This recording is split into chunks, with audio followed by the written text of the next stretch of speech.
अब हम आते हैं मूलचंद के केस के ऊपर।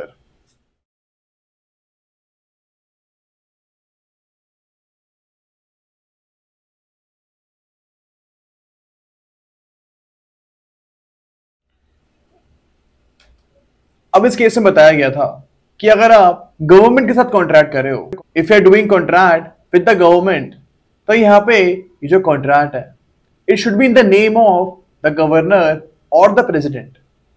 आर्टिकल 299 ऑफ इंडियन कॉन्स्टिट्यूशन जो है वो भी सेम बात बोलता है कि अगर आप सेंट्रल गवर्नमेंट के साथ कॉन्ट्रैक्ट कर रहे हो तो ये जो कॉन्ट्रैक्ट है it shall be in the name of president. And अगर आप स्टेट गवर्नमेंट के साथ कॉन्ट्रैक्ट कर रहे हो then it should be in the name of the governor. इस केस से बोला गया था कि अगर गवर्नर या फिर प्रेसिडेंट के नाम पे ये कॉन्ट्रैक्ट नहीं होगा then it will not be a valid contract, एक वैलिड कॉन्ट्रैक्ट नहीं माना जाएगा and later on no ratification can be possible. तो ये चीज हमको यहाँ पे याद रखनी है that if a contract with the government is not in the name of governor और president then it will be a void contract. Okay, अब इसके बाद हम आते हैं प्रॉमिसरी एस्टॉपल के कॉन्सेप्ट के ऊपर। अब जो प्रॉमिसरी एस्टॉपल का कॉन्सेप्ट है इसमें यह होता है कि एक पार्टी जो है ये दूसरी पार्टी को कुछ रिप्रेजेंटेशन करती है। One party represents something to the other party and on this representation, इस रिप्रेजेंटेशन के ऊपर जो सामने वाली पार्टी होती है ये अपनी पोजीशन को चेंज कर लेती है एंड अपनी पोजीशन को चेंज करके वो एक एक्ट को कमिट करती है। यानी if on the representation of a party, if on the representation of a party the other party changes its position and does an act, here we will say that the concept of promissory estoppel will now apply. For example, A B को बोलता है कि मैंने आपका loan जो है ये approve कर दिया है एंड अब आप घर ले लो।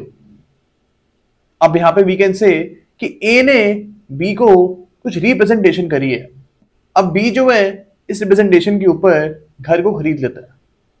यानी B relied upon the representation of A and here B committed an act. जो घर खरीदने का एक्ट है ये इसने ए की रिप्रेजेंटेशन में कर दिया। अब यहां पे promissory estoppel will apply upon ए। अब आगे जाके ए ये नहीं बोल सकता है कि अब मैं आपको लोन नहीं दूंगा।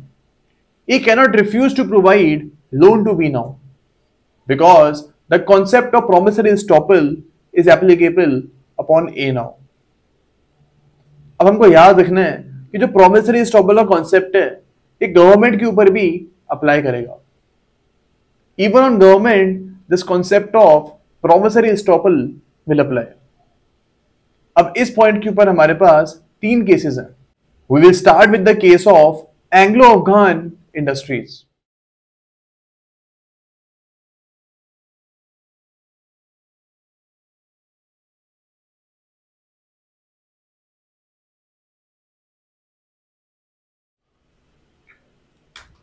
अब इस केस में क्या हुआ था कि गवर्नमेंट जो है इन्होंने इंपोर्ट लाइसेंस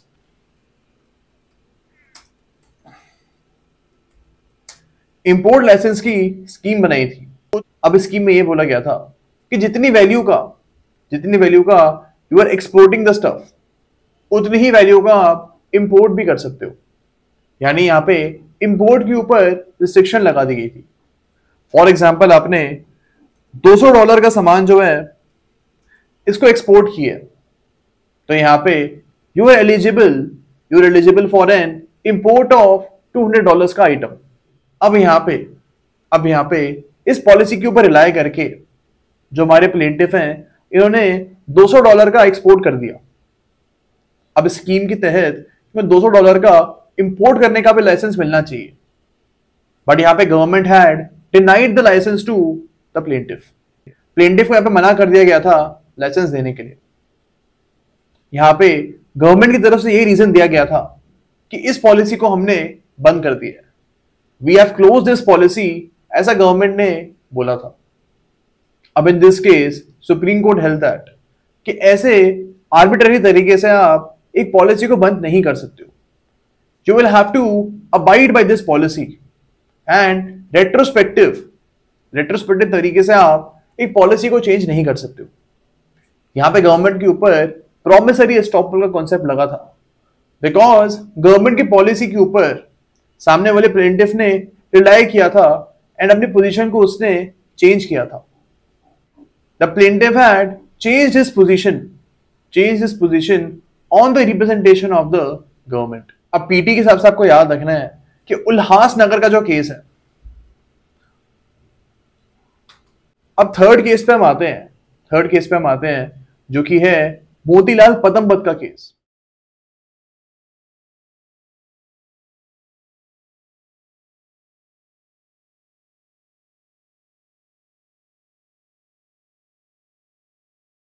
अब इस केस में जो यूपी गवर्नमेंट है, इन्होंने टैक्स हॉलिडे की एक स्कीम निकाली थी। यहां पे बोला गया था कि जो भी पर्सन यहां पे इंडस्ट्री खोलेगा यूपी में, इनको 5 साल का टैक्स हॉलिडे मिलेगा, यानी 5 साल तक इनको टैक्स नहीं देना पड़ेगा। अब इसके बेसिस पे जो प्लेंटिफ हैं, इन्होंने यूपी में एक इंडस्ट्री खोल दी। ओके, अब यहां पे जब ये पॉलिसी का बेनिफिट लेने के लिए जाते हैं तो यहां पे गवर्नमेंट मना कर देती है कि ये जो पॉलिसी है, अब this is not applicable and retrospective तरीके से हम इस पॉलिसी को रद्द कर रहे हैं, यानी we are cancelling this policy from retrospective effect. यानी जिस पर्सन ने इस पॉलिसी के ऊपर रिलाई करके एक इंडस्ट्री खोल ली है, उसको भी हम इस पॉलिसी का बेनिफिट नहीं देंगे। अब यहां पे इस केस में बोला गया था that this is not proper. यहां पे the concept of promissory estoppel will apply and the government will have to adhere to the concept of promissory estoppel। And यहां पे यूपी गवर्नमेंट को 5 डेज का टैक्स बेनिफिट देना पड़ा था।